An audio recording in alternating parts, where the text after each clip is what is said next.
Hello, good morning, namaste, welcome to Relish Delish.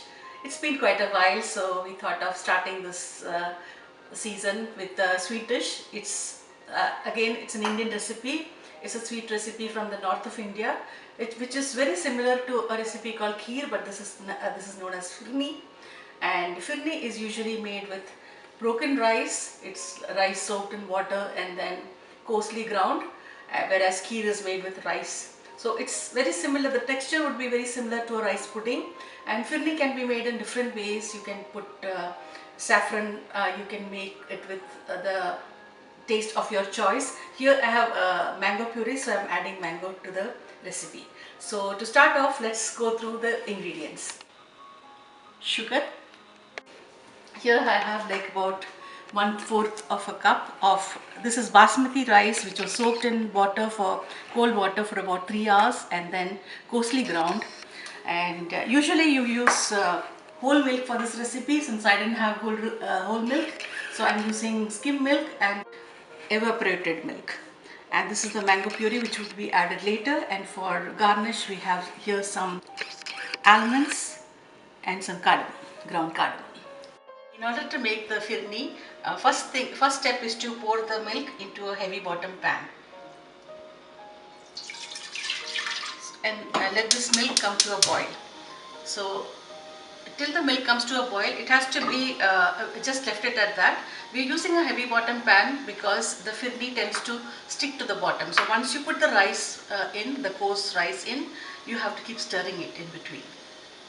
Okay, once the milk comes to a boil, I'm just adding the evaporated milk right now because I did not have whole milk. So once this comes to a boil, you can add the rice. This is the rice which has been soaked and then coarsely ground. Stir it and then you lower the flame and then just let the rice cook and simmer. But in between, you just keep on stirring it.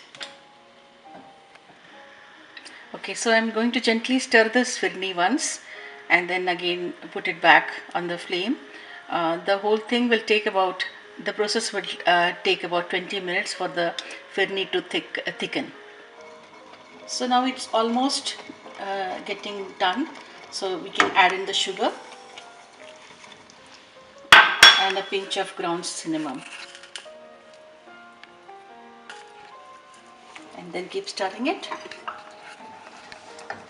until it's nice and thick.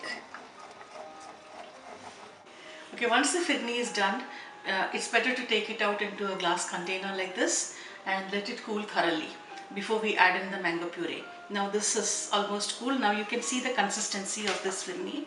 So now I'm going to be adding this puree and then mix it very well. So